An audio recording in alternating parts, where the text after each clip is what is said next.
Bonjour à tous, je suis Marion du blog Le Développement Personnel et aujourd'hui j'ai la chance d'être avec Aurélie Dubois qui m'accorde très gentiment une interview dans laquelle on va parler de dépendance affective et on va voir un petit peu comment se libérer de la dépendance affective.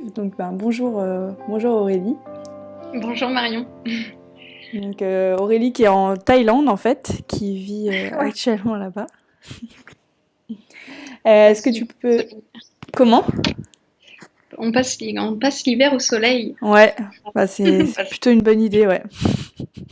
Ça paraît bien. Moi, je l'ai derrière, mais je suis à Grenoble et C'est par pas mal. contre, dehors, il pleut. C'est un peu coucher de soleil. Ouais, voilà. Mm.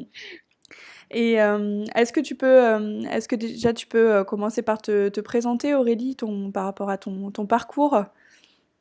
Oui. Alors, donc tu m'as présenté, je m'appelle Aurélie. Je suis initiatrice de reliance amoureuse et je suis principalement spécialisée dans la communication bienveillante et authentique. Et donc, ce qui m'a amenée à, à parler, en tout cas de traiter le sujet de la dépendance affective et aussi des conflits dans la relation de couple, c'est parce que j'ai traversé ça en fait pendant plusieurs années. Quelque part, mon métier est le résultat de mon parcours émotionnel et relationnel, dans le sens où pendant de nombreuses années et dans plusieurs relations, j'ai, sans le savoir, répété plusieurs schémas émotionnels et relationnels qui étaient vraiment tragiques. Et puis, ça a été vraiment une souffrance dans les relations. Et donc, à un moment donné, je me suis posé ces... Excuse-moi, quand tu dis tragique, c'était par rapport à quoi? Alors, quand je te dis tragique, c'est parce que je te fais un bref résumé de, pour moi, on va dire, le schéma relationnel que je vivais. C'est-à-dire que je rencontrais un gars et ça se passait super bien. Les premiers instants, il y a toujours ce côté un peu tout beau, tout rose, les papillons dans le ventre, une bonne alchimie. Et puis arrive toujours ce moment où il y a les premières tensions qui apparaissent, il y a les premiers désaccords, parce que forcément, en tant qu'individu, on vient de différents univers, on a différentes éducations, on a une histoire qui est différente aussi, des croyances qui sont différentes. Et à un moment donné, dans la relation, bah, il y a des croyances, des sujets qui vont venir se heurter. Bien sûr, dans les relations de couple, les tensions, les désaccords, c'est normal, hein, ça fait partie aussi de quelque part du jeu aussi dans une relation de couple. Par contre, ce qui était tragique pour moi, c'est la manière en fait dont les tensions et les désaccords étaient abordés. C'est-à-dire que il arrivait toujours ce moment où, au final, il y avait une maladresse dans la manière de dire les choses, dans la manière de s'exprimer, et ça finissait en dispute, en fait. Ça finissait en dispute, mais ça pouvait aller très loin. Dans le fait que, comme moi, je me sentais incomprise, je ne me sentais pas soutenue par mon partenaire, euh, ben voilà, j'étais complètement désemparée. J'avais beau essayer de lui dire les choses, de lui les faire comprendre.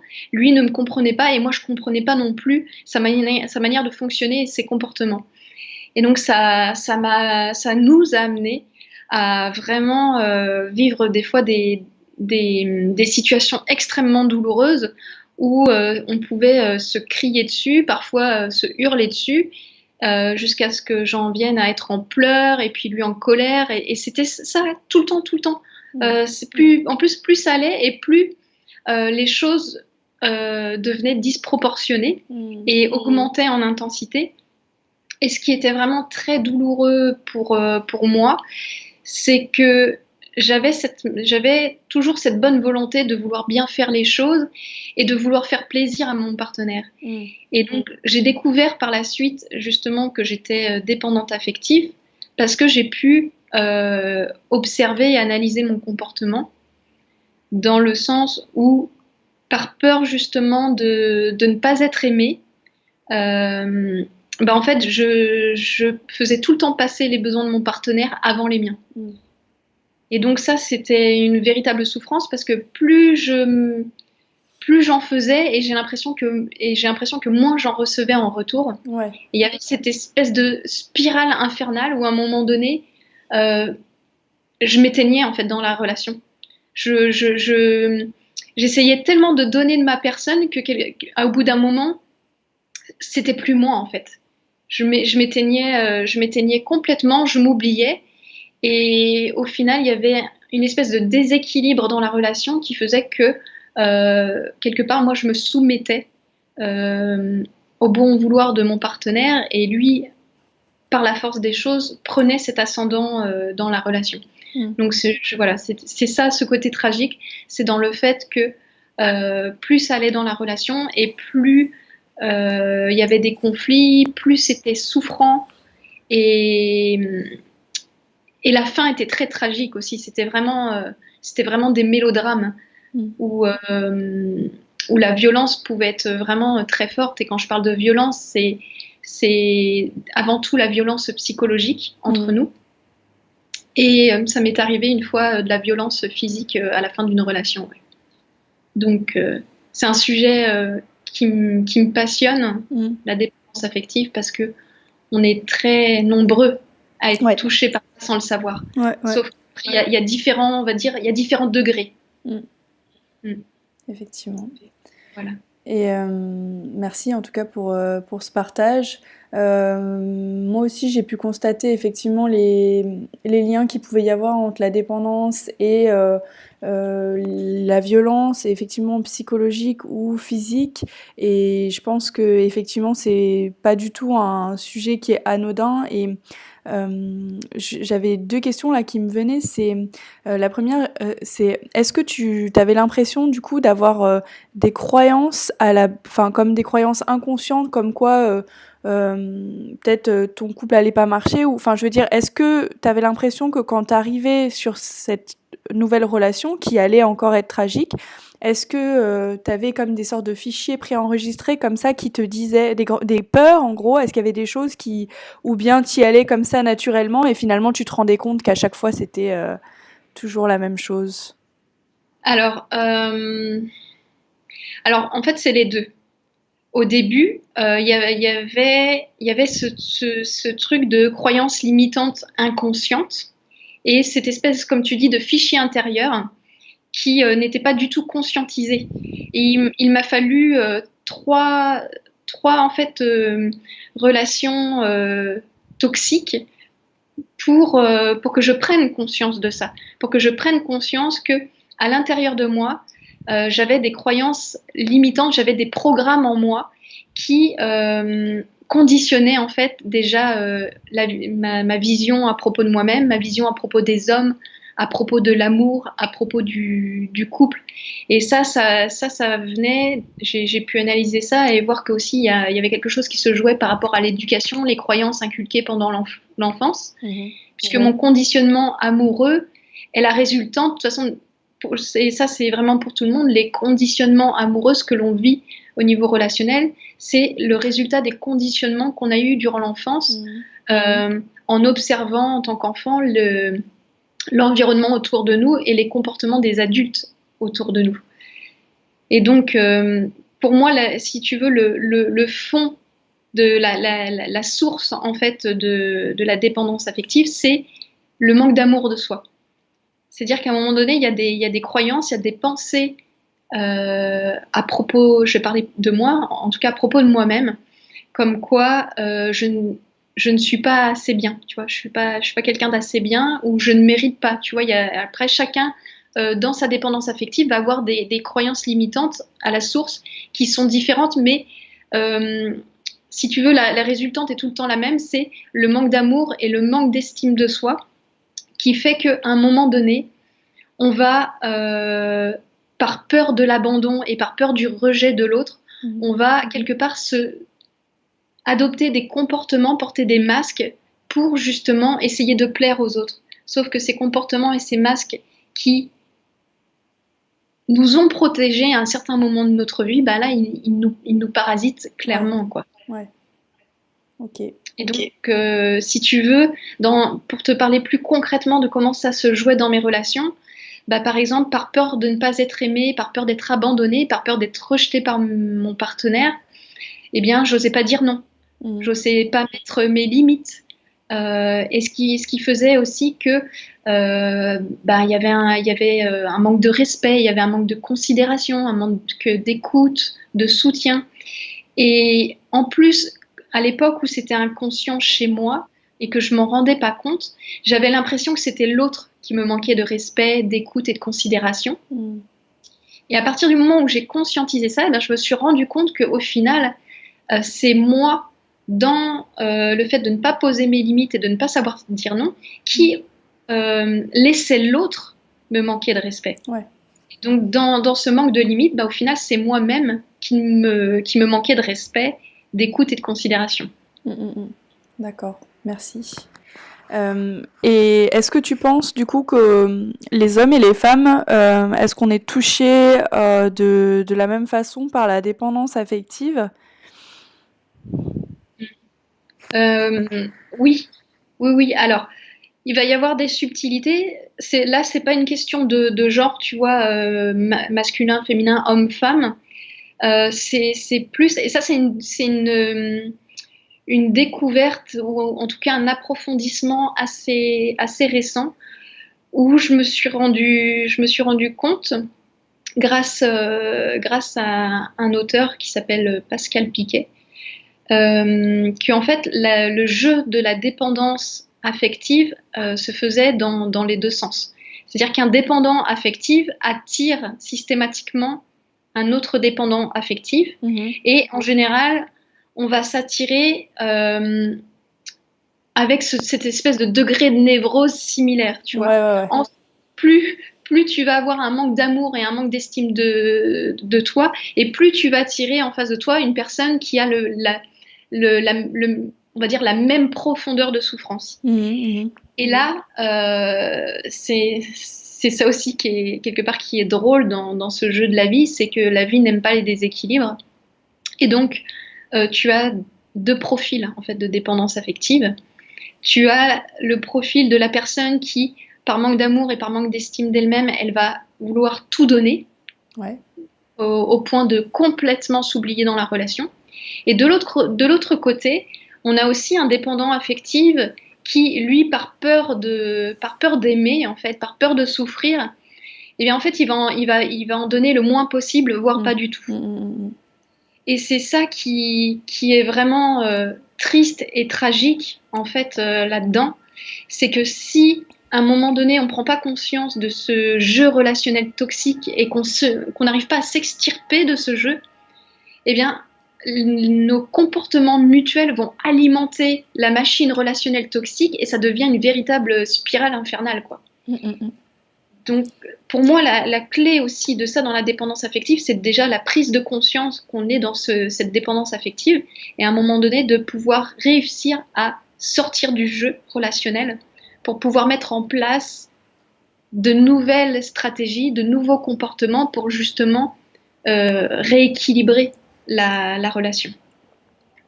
Ok, merci. Et du coup, pour des personnes qui sont déjà dans une relation comme ça, comme tu dis, toxique, mais qui est déjà installée depuis plusieurs années, et qu'il y a une des personnes qui semble, voilà, prendre conscience, est-ce que, euh, est-ce que selon toi, c'est possible en fait de changer une relation toxique et de l'amener vers une relation saine, ou bien il vaut mieux, enfin dans certains cas, est-ce que c'est juste pas possible? Mm. Qu'est-ce qui selon toi fait cette Euh, différence? alors, je pense que la différence, elle va se situer au niveau d'intensité de la dépendance affective. Parce que, comme je te disais tout à l'heure, en fait, il y a des degrés, tu vois. Mhm. Et donc, après, c'est assez subtil, mais c'est aussi une question de savoir, quelque part, juger où est-ce qu'on en est dans la dépendance affective. Est-ce que c'est quelque part inconfortable et ça crée des problématiques de couple, mais qu'il n'y a rien qui est insurmontable, Mhm. ou est-ce qu'on en est arrivé à un point dans la relation où c'est c'est extrêmement souffrant et c'est allé tellement loin que qu'il y a pas il y a un non-retour, tu Mhm. vois. Et Ouais, ça c'est vraiment subtil et c'est vraiment propre à chaque situation. Mais pour d'accord. moi, euh, quand on est dépendant affectif et qu'on est déjà dans une relation de couple, Ouais. on peut en fait par justement ce travail sur soi réussir à transformer la relation de manière positive et favorable. Mhm. Et, et on peut y arriver seul, mais encore une fois, c'est en fonction du degré de dépendance. Mais de manière générale, euh, c'est là où je considère qu'il y a besoin en fait de soutien parce que c'est vraiment quelque chose de subtil et d'insidieux et seul, ça peut être compliqué. Mhm. Mais c'est Ouais. possible clairement. Ouais. Mm. D'accord. Et quand tu dis du soutien, c'est sous forme de formation ou tu penses à l'entourage? Alors, ça peut être déjà l'entourage, mais pour moi, c'est quand je parle de soutien, c'est de se faire suivre en fait. C'est D'accord. de pouvoir être accompagné par un thérapeute, un coach qui quelque part est spécialisé dans la dépendance affective et qui va pouvoir justement aider la personne à s'extirper justement de ce jeu relationnel et à en créer de nouvelles habitudes pour justement retrouver confiance et estime de soi et que ça puisse vraiment s'intégrer sur le long terme au niveau relationnel. Parce que tout seul, je pense que ça risque de ne pas marcher parce qu'au bout d'un moment, il va y avoir du découragement, il va y avoir un essoufflement et euh, où à un moment donné, la dépendance va vraiment faire souffrir les personnes jusqu'à ce qu'il y ait une séparation. Mais si le travail n'est pas fait, dans la prochaine relation, le schéma va se reproduire. Hmm. Ouais. Ok. J'avais une question, mais je l'ai oubliée. Mais ça va revenir forcément. Mm. Euh, C'était. Qu'est-ce que c'était? Ah oui, c'est ça. Ça y est. En fait, c'est parce que j'ai une réflexion qui m'est venue en fait ces dernières semaines, parce qu'à la base, je voyais la dépendance affective comme une souffrance. Enfin, je voyais que les côtés négatifs. En fait, je voyais le côté quelque part faiblesse, souffrance, dépendance à l'autre. Donc, je voyais que des côtés néfastes. Et, euh, et en fait, depuis quelques semaines, je me suis dit, mais en fait, les gens qui ont cette dépendance affective, est-ce que c'est pas aussi des personnes qui ont un niveau d'empathie quelque part qui est plus élevé, des attentes en termes de connexion à l'autre qui sont plus élevées, et finalement, est-ce que c'est pas aussi, est-ce que ça pourrait pas être transformé en une force? Si, complètement. Complètement. Je, en tout cas, c'est mon point de vue, mon expérience. Il n'y a rien de figé dans ce que je vais te dire, mais euh, je pense, et c'est ce que j'ai pu observer et voir aussi, que la plupart des personnes qui sont dans la dépendance affective, il y a ce côté aussi hyper émotif et hyper sensible derrière. Ouais. C'est mon cas. Euh, je suis hypersensible et hyper émotive et quelque part cette hypersensibilité euh, qui est, qui est assez exacerbée bah, fait que la peur de l'abandon et du rejet est vécue plus fortement. Mhm. Les émotions sont plus intenses. Donc, en tout cas pour moi, une personne qui est hypersensible ou hyper émotive peut être plus facilement sujette à la dépendance affective, justement. Mais comme tu le dis, c'est pas, il y a rien de tragique et il y a rien de dramatique parce que quelque part, ce qui est beau dans tout ça, c'est justement ce côté sensibilité, ce côté vulnérabilité et, euh, et on peut en faire une force. C'est en tout cas moi aujourd'hui, j'en fais une force parce que ça me permet, de par mon empathie et ma sensibilité, de pouvoir me connecter plus facilement aux autres et de pouvoir justement les accompagner aussi dans le fait de voir ça comme une force plutôt qu'une faiblesse. Ce qui n'était pas mon cas avant, en fait. Je voyais vraiment ça comme une espèce de faiblesse. Mmh. D'accord. Et du coup, est-ce que tu as l'impression que depuis que tu as eu cette prise de conscience, les hommes que tu attires, ils sont peut-être plus ouverts aussi à leur sensibilité, ou bien tu as l'impression que c'est juste le même type d'homme, mais que c'est toi qui as changé le, le mode de relation? Alors, dans mon expérience personnelle, vraiment le travail de fond et de transformation de ma dépendance affective, c'est fait et continue de se faire dans ma relation actuelle. Mhm. Donc, clairement, ça transforme la dynamique du couple. Ça, c'est clair. Quand le processus s'enclenche, c'est limite magique de voir comment ça peut switcher au niveau du mode relationnel. Et, mais après, je peux l'observer aussi dans les rapports professionnels, dans le rapport à la famille, le rapport aux amis ou même parfois à des inconnus.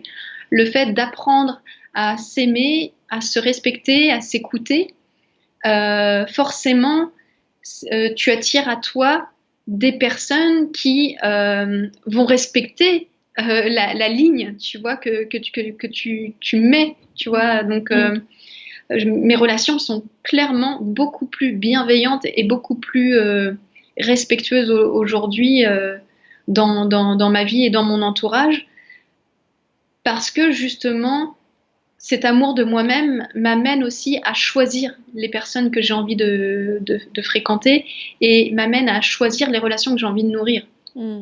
Ce qui n'était pas le cas avant, en fait. J'avais cette tendance, quelque part, tu vois, à me laisser choisir. C'est ça aussi qui était très, très violent dans mon approche vis-à-vis de moi-même, c'est que, étant donné que je considérais que je n'étais pas assez, que je n'étais pas suffisante, mais en fait, je me laissais choisir. Et donc, quelque part, j'étais dans des relations qui ne me convenaient pas forcément, mais parce que je n'envisageais pas d'avoir ce choix. J'étais dans ce truc de contente-toi de ce que tu as. Et c'est violent, hein, c'est extrêmement violent, mais ça a été une réalité pendant un temps, ouais. Mm. Tu veux dire que tu te posais pas la question, en gros, la personne, elle te choisissait, mais que toi, tu te posais même pas la question de savoir si la personne te plaisait, en fait. Alors, C'est ça ou... euh, alors quelque part, si les relations de couple que j'ai eues, c'est parce que la personne quand même me plaisait et m'attirait. Mm. Mais au niveau, en tout cas, des critères amoureux et de la qualité de la relation, Ouais. euh, inconsciemment, j'avais ce dialogue intérieur de me dire, estime-toi heureuse. Tu vois, D'accord. Ouais, ouais, estime-toi ouais. heureuse de ce que tu as et de ne pas oser voir, de ne pas oser rêver mieux, de ne Mm. pas oser m'accorder le meilleur, en fait.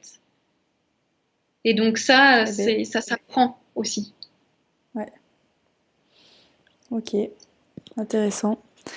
Et est-ce que c'est quelque chose qui se manifestait seulement dans ta vie amoureuse ou tu as l'impression que c'est quelque chose qui, quelque part, qui détermine en fait ben, la façon d'être des personnes qui sont en dépendance affective et qui du coup peut se manifester dans le travail, enfin dans d'autres... Ouais, carrément. Ouais, ouais, c'était pas qu'au niveau amoureur que ça pouvait être toxique ou compliqué, hein. J'ai vécu aussi au niveau professionnel, des relations entre patron et employé, notamment une en particulier dont je me souviens où c'était aussi violent, Mhm. et dans le sens où je, il y avait une espèce de soumission aussi à l'autorité du patron, et où aussi j'ai laissé la personne me manquer de respect. Et même, et ce qui a un jour, ça a été même très violent, c'est que je me suis retrouvée dans une situation où mon patron m'a humiliée publiquement devant mes collègues. Et c'était horrible parce que j'étais paralysée, j'étais tétanisée euh, par cette violence, mais sur le coup, je ne savais pas quoi faire, je ne savais pas quoi dire à part pleurer, parce que j'étais en état de choc. Mais tout ça aujourd'hui, je me rends compte que c'est moi qui a créé ces situations, parce que justement, ce manque d'amour et ce manque d'estime de moi-même m'empêchait quelque part d'avoir, tu vois, une espèce de posture aussi, aussi Mhm. bien physique qu'intérieure, de me dire non, ça, je ne l'autorise pas, ce n'est pas acceptable pour moi. Et la tragédie, que ce soit dans les relations familiales, amicales, amoureuses ou professionnelles, Mhm. c'est ce côté justement où ce manque de limite, pardon, m'amenait à autoriser des choses de la part des gens vis-à-vis de moi-même qui étaient inacceptables. J'ai Mhm. accepté des choses inacceptables dans certaines relations. Mhm. Parce que tu Et te posais pas la question aussi, non? Tu... alors, c'est même pas que je me posais pas la question, mais c'est que à ce moment-là, ma peur d'être abandonnée était tellement grande Mhm. que je préférais subir ça plutôt que d'être confrontée à la peur d'être abandonnée et de me retrouver seule. Mhm. Donc, il y avait une part de moi qui n'était pas du tout OK avec la manière dont je me laissais traiter, mais je préférais cet inconfort-là que l'inconfort de me retrouver seule et d'avoir ce sentiment d'abandon. Mhm. Donc c'était quelque part préférer euh, une souffrance qui était très grande déjà, mais que je trouvais moins grande que celle d'avoir le sentiment d'abandon et de me retrouver seule. Mhm. Ouais, je comprends. Ok, merci. Alors maintenant j'ai une question un peu plus concrète parce que donc je me dis par exemple ben aussi bien toi donc tu as fait ce cheminement mais tu as eu la chance probablement de prendre aussi d'avoir le temps en fait pour le faire. Moi je sais que c'est également mon cas, j'ai la chance d'avoir beaucoup de temps à consacrer à mon développement personnel mais après je me rends compte que ben il y a pas mal de femmes enfin là je pense aux femmes parce que c'est vrai que j'ai pas mal de femmes même qui viennent au cabinet et qui sont confrontées à ces problèmes-là. Mhm. Euh, des femmes qui sont un peu dans leur routine. Enfin, bon, après, ça peut être aussi des peurs inconscientes qui se manifestent comme ça, mais je trouve qu'il y a pas mal de personnes comme ça qui, peut-être, elles vont avoir une certaine conscience de leurs troubles. Elles vont essayer de mettre en place des choses. On parlait d'amour de soi tout à l'heure, donc après, peut-être que tu pourras nous donner certaines clés. En tout cas, là, ce que je voulais mettre en lumière, c'est en gros, comment est-ce qu'elles peuvent faire justement pour continuer à avoir de la lumière, j'allais dire, tous les jours. Parce que j'ai l'impression que il y a pas mal de personnes comme ça qui vont se décourager en fait aux moindres petites choses qui se passent de négatif. Et finalement, même si elles commencent à mettre en place des choses, bah, elles vont se saboter avant l'heure parce que leur vision ne sera pas focalisée sur le positif. Donc comment est-ce qu'elles peuvent faire en fait pour avoir une vision plus optimiste quelque part de la situation Ouais, alors il y a deux choses qui me viennent. La première, c'est de voir si les changements qu'elles mettent en place sont les bons changements. Parce que dans la relation de couple, parfois cette tendance à dire, bah tiens, je vais expérimenter des choses. Par exemple, moi, je me souviens euh, en toute innocence et inconscience, je m'étais dit, bah tiens, je vais essayer de lâcher prise. Je vais essayer d'en avoir rien à faire des comportements de mon partenaire. Sauf qu'à un moment donné, ça marche pas. Parce que tu accumules la frustration, tu vois, tu accumules l'énervement et à un moment donné, ça pète. Euh, J'avais essayé aussi les compromis, les sacrifices. À un moment donné, j'en pouvais tellement plus que j'ai essayé le chantage. J'ai essayé, voilà. Et tu vois, ces comportements, ça n'aide en rien.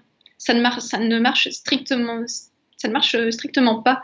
Donc déjà, la question c'est, est-ce que les techniques employées sont les plus saines et les plus efficaces?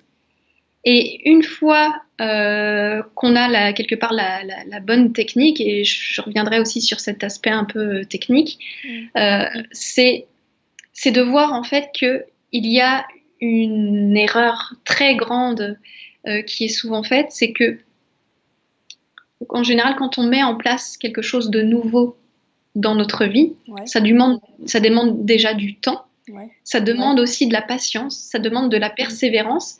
Et forcément, quand on crée un changement, et surtout si on est en couple, si on crée un changement dans le couple, forcément, nos changements de comportement vont avoir une influence sur les comportements du partenaire. Et peut-être que pendant un premier temps, ça risque, c'est même pas peut-être, c'est sûr, ça va forcément faire bouger les choses et ça peut les faire bouger, mais de manière inconfortable. Dans le sens où ça va éveiller aussi chez l'autre peut-être des résistances, où il va y avoir des prises de conscience et l'autre va dire mais qu'est-ce que tu fous, qu'est-ce que tu fais, t'es en train de changer. Ouais. Et là, il peut y avoir aussi des réactions d'incompréhension de la part du partenaire. Et ça risque de faire peur et de décourager en disant bah ouais, les choses sont en train de changer, mais je me rends compte que c'est pas confortable. Et c'est là en fait le piège, c'est qu'il faut pas abandonner. Faut continuer parce que au bout d'un moment, si tu abandonnes dès le début au niveau de cet inconfort, entre un inconfort inconnu et un inconfort connu, ou entre un inconfort inconnu et un inconfort connu, on va revenir vers ce qui est confortable, vers l'inconfort connu, tu vois. Donc l'objectif, en tout cas le but, c'est de pouvoir persévérer dans cette démarche pour se dire que ça va venir, ça va se mettre en place. C'est juste qu'il faut pouvoir ancrer ces nouvelles habitudes et en fonction du degré aussi de dépendance affective, c'est là où en fait le fait de cultiver l'amour et l'estime de soi, ça va mettre en lumière aussi le fait que on reste avec la personne, mais pas pour les bonnes raisons. Soit ça va renforcer le couple, soit ça va mettre en lumière le fait que on va pas du tout dans la même direction, mais ce travail-là sera tellement bénéfique pour la relation suivante. En tout cas, moi, c'est ce que je me dis.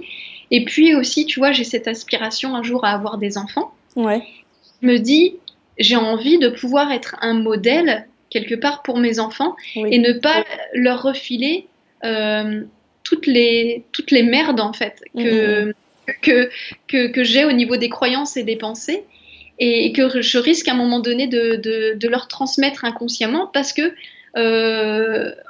en restant dans cette dépendance affective, les enfants ils sont confrontés à quoi? Ils vont être confrontés à des parents qui s'engueulent, qui se déchirent, qui sont malheureux, et ils vont grandir avec cette idée de c'est quoi le couple, c'est quoi l'amour? C'est les engueulades, c'est les cris, c'est le malheur, et au final c'est perpétré aussi, tu vois ça de génération en génération. Donc à un moment donné, je me dis que ce travail-là, non seulement je le fais pour mon bonheur, mais je le fais aussi dans l'anticipation du bonheur futur de mes enfants, et aussi parce que le fait de dépasser ça, c'est aussi une force et c'est ce qui me permet aussi d'accompagner d'autres femmes dans leur relation de couple à pouvoir quelque part être complètement épanouie et inspirer aussi. Tu vois, il y a cette notion de transmission et d'inspiration, c'est-à-dire que plus je suis heureuse, plus je suis épanouie, plus je suis une source d'inspiration pour les autres.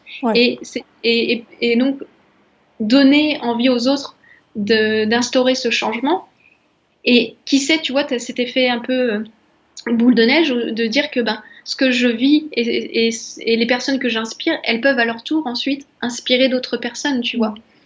Donc il y Ouais. a ce côté aussi contribution où je le fais pour moi, mais je le fais aussi euh, dans le but de pouvoir inspirer d'autres personnes qui aimeraient Mm. justement Mm. atteindre ça. Ouais, ok. Donc, ce qui veut dire que c'est quand même, c'est aussi faire preuve, quelque part, de beaucoup de courage et peut-être se rapprocher aussi de, j'allais dire son être intérieur, mais ça fait écho ce que tu racontais par rapport à une histoire personnelle, parce que c'est vrai que dans ma propre démarche, par rapport à la dépendance affective, ben, j'ai voulu le surmonter pour moi-même, et j'avais l'impression de faire aller mieux quelque part la relation dans laquelle j'étais. Et en fait, ben, il se trouve que cette personne-là, soit elle n'était pas prête, ou soit sinon elle n'avait pas les mêmes aspirations, etc. Tant et si bien que ça a précipité notre séparation. Et moi, je pense que c'est quelque chose qui m'avait vraiment choquée, parce que à ce moment-là, je me suis dit, ben, c'est bizarre, je vais dans la direction du développement. Je pensais que ça allait être bénéfique en fait pour cette relation, et puis finalement, on se sépare. Donc c'est vrai que je savais que tout ça était juste, mais quelque part, je pense qu'il faut quand même avoir une force intérieure qui permet de, à ce moment-là, choisir quelque part le chemin qu'on connaît pas, de façon consciente, pour aller vers quelque chose de plus beau, comme tu dis, pour inspirer ensuite sur des générations, etc. Mais que Mm. c'est un Ouais, choix. complètement. Je te rejoins là-dessus, hein. Ça demande quelque part faire une démarche pour guérir ses blessures, guérir ses peurs. Ça demande énormément de courage parce que notre plus grande peur, en tout cas pour moi, ma plus grande peur, c'est de me sentir abandonnée. Et je sais que cette démarche personnelle en tout cas risquait de, de créer une séparation, puisqu'en fait, cette démarche d'amour et d'estime de soi, c'est à un moment donné se dire oui à soi, en fait, Ouais. plutôt que de dire oui au partenaire. Mm. Et donc, avec ce syndrome de dépendance affective, à un moment donné, c'est clair que ça vient bousculer la relation, puisque si je commence à m'aimer profondément, à mieux m'écouter, à mieux prendre soin de moi, et être plus centrée sur moi sans égoïsme, et que forcément je suis plus constamment tournée vers mon partenaire, à un moment donné il va se dire merde, en face de moi j'ai quelqu'un qui je peux plus aller puiser en l'autre en abondance, quoi, tu vois, j'ai plus mon réservoir, j'ai plus mon puits d'affection. Mm, mm, mm. Donc forcément, l'autre va se dire, ok, elle vient, j'ai quelqu'un en face de moi qui est en train de guérir ses névroses, et du coup, elle alimente plus les miennes. Donc, ben, il va aller, à un moment donné, il risque d'aller voir quelqu'un qui va pouvoir plus combler sa névrose. Donc, il y a c'est vrai que ça demande énormément de courage parce que dans cette aventure, si on est en couple, parce que si on est célibataire, quelque part, j'ai envie de dire que c'est une chance parce que Mm. c'est plus confortable de faire ce travail-là.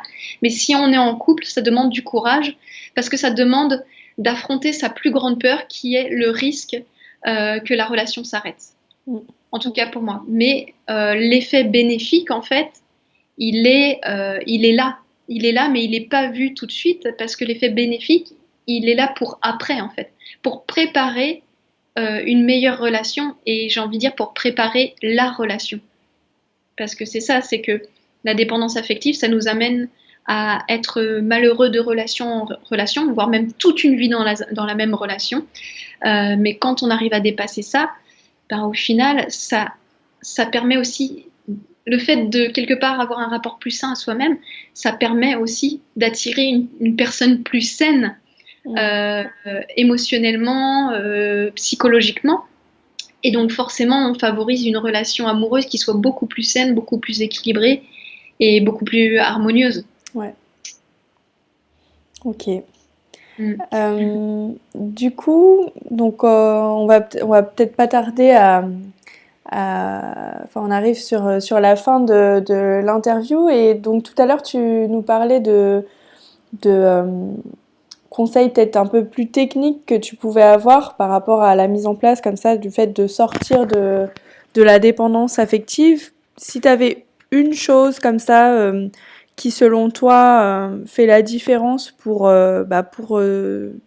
surpasser ça, bon bien sûr c'est beaucoup plus complexe que ça, mais si tu avais une chose concrète à faire tous les jours comme ça pour que ça soit pour l'amour de soi ou l'estime de soi, mais en tout cas qui, ouais, selon toi, est vraiment utile pour dépasser ce problème, qu'est-ce que ce serait?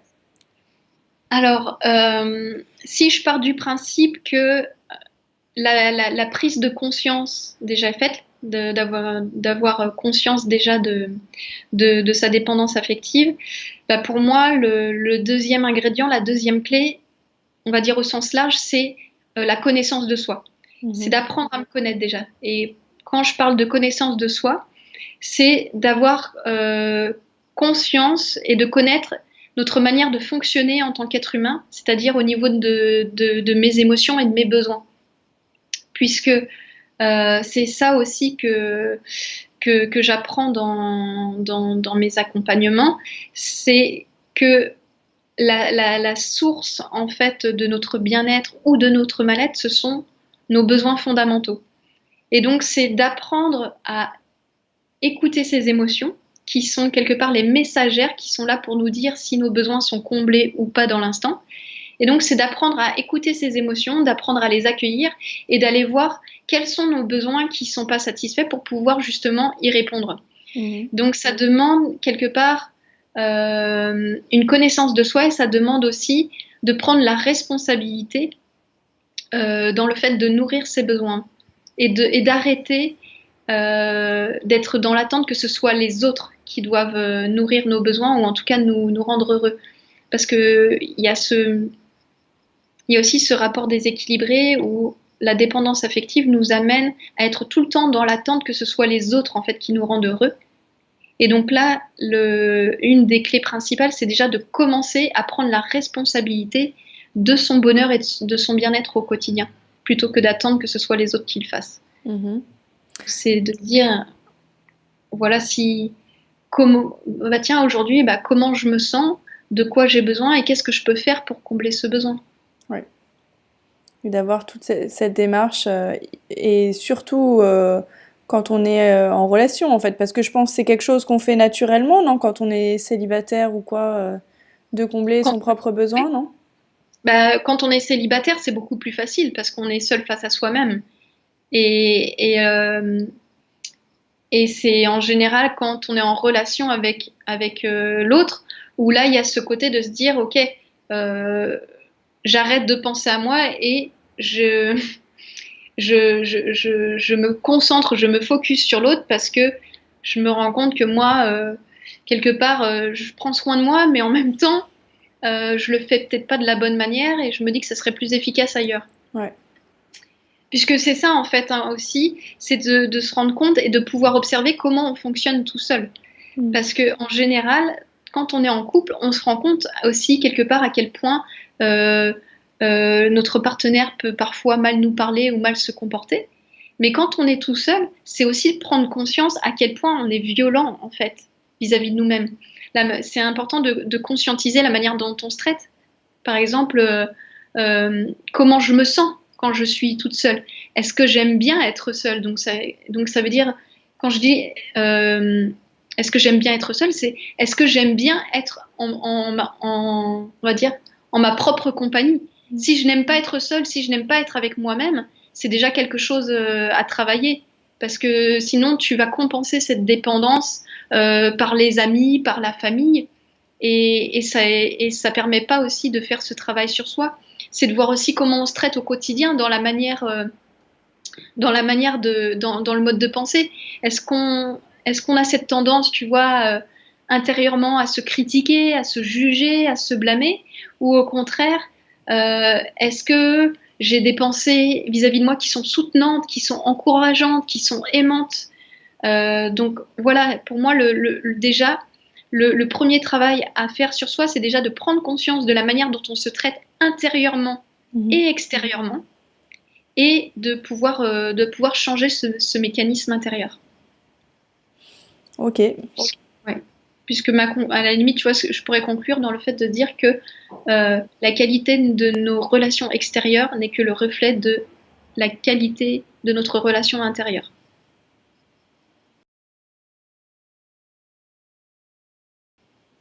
Ok. Merci. Effectivement. J'en suis convaincue aussi. J'aimerais bien un jour le prouver de façon scientifique, mais on verra.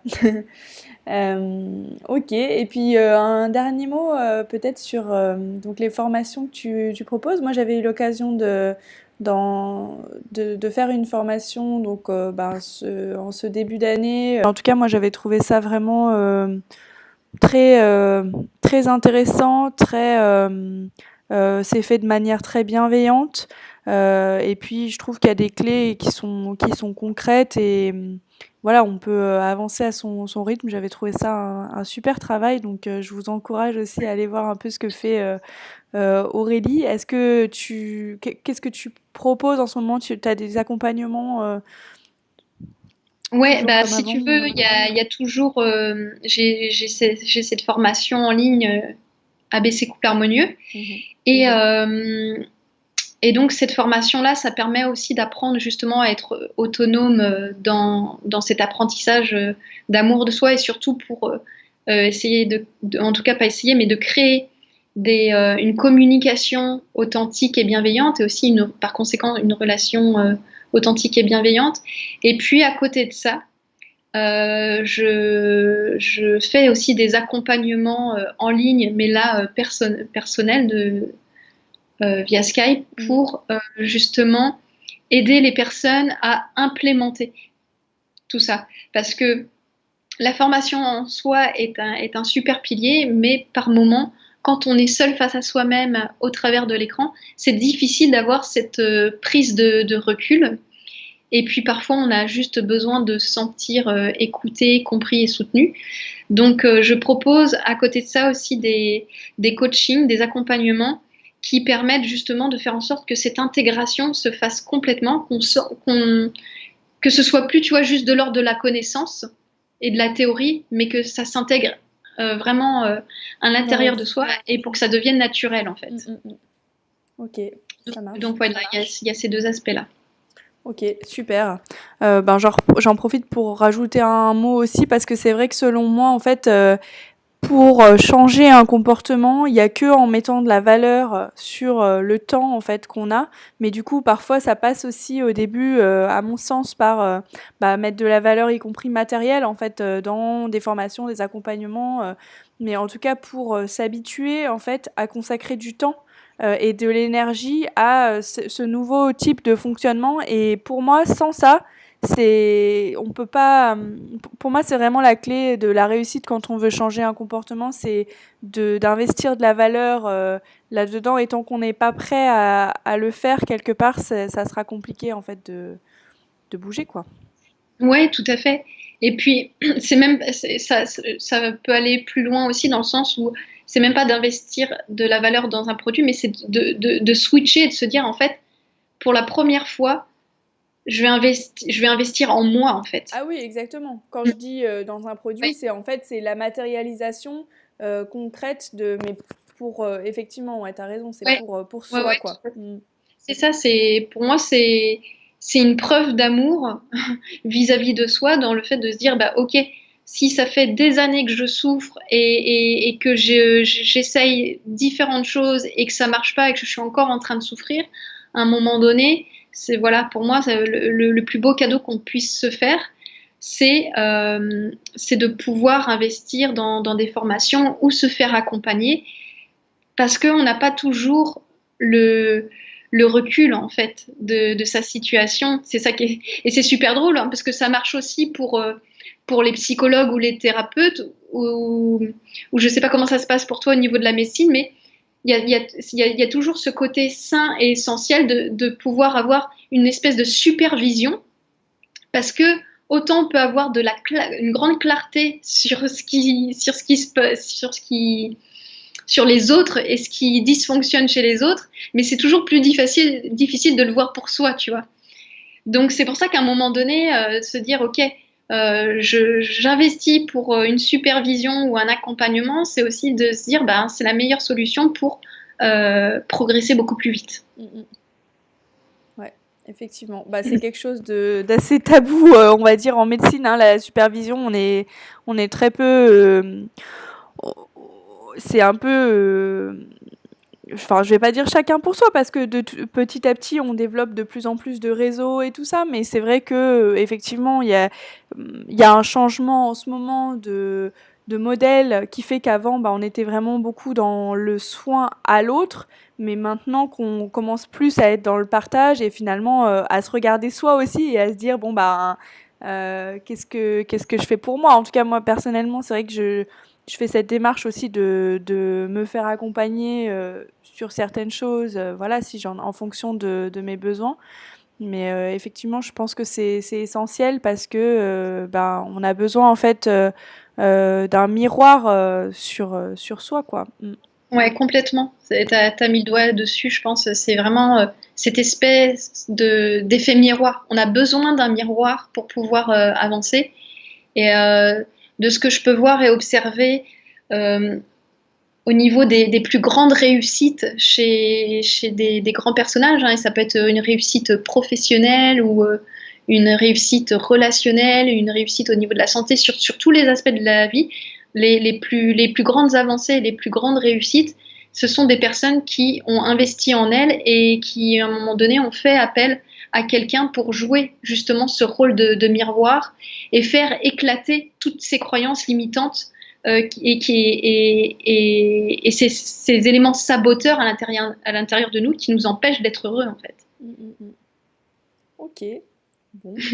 Eh ben, merci beaucoup en tout cas pour cette interview, Aurélie. Est-ce que tu avais une petite dernière chose à rajouter peut-être à toutes les personnes qui nous écoutent? Ben, un grand merci déjà à toi, Marion, pour cet échange. Et un grand merci aussi aux personnes qui vont nous écouter. Et si j'avais un mot à leur dire, ce serait exactement la même chose qu'on vient d'échanger. C'est, ben voilà, si vous sentez que vous êtes, en tout cas, c'est même pas si vous sentez, si vous êtes malheureux ou si ou s'il y a il y a des choses qui vous inconfortent dans votre relation de couple ou dans votre relation à vous-même, faites cette démarche, offrez-vous la possibilité justement de, de, de vous offrir le bonheur que vous méritez, parce que c'est ça aussi, c'est de se dire que on mérite tous d'être heureux, et donc la plus belle chose qu'on puisse s'offrir, c'est justement cet accès au bonheur. Donc c'est important en fait si aujourd'hui une personne est malheureuse dans son couple ou est malheureuse dans une relation, bah, de pouvoir faire cette démarche de oser en fait s'offrir le meilleur pour pouvoir ensuite vivre bien quoi. Mm, mm. Ok. Bon, bah, je te remercie. En tout cas, bah, merci à toi de m'avoir accordé ce temps. Merci en tout cas pour ton partage. Je trouve que tu as vraiment une super énergie et j'espère que ça inspirera un maximum de personnes, quoi. Bah écoute, avec grand plaisir, Marion. Moi, si je peux contribuer, de toute façon, c'est ça qui me rend aussi heureuse. Et puis, il y aura cette possibilité aussi de pouvoir répondre sous la vidéo s'il y a des questions plus Ah précises. bah oui. Et après, j'ai aussi mon blog Conscience Amoureuse. Il y a des articles aussi qui peuvent aussi aider les personnes à ce sujet-là. J'ai créé le groupe aussi pour ça, là. Mais sinon, il y a aussi ce côté dépendance affective qui est très étroitement lié avec aussi le sujet des pervers narcissiques. Ouais. Donc, voilà. Merci à vous d'avoir regardé la vidéo. N'hésitez pas à partager bah, si le contenu vous a plu et puis posez aussi vos questions en commentaire. Je serais ravie de vous répondre et puis peut-être que s'il y a des questions qui reviennent, peut-être qu'on pourra aussi organiser d'autres partages à ce sujet, peut-être aussi avec avec Aurélie à voir. Eh bien, je vous dis à très bientôt en tout cas, et puis très bonne journée à vous. Ciao, À bientôt, Marion. à bientôt.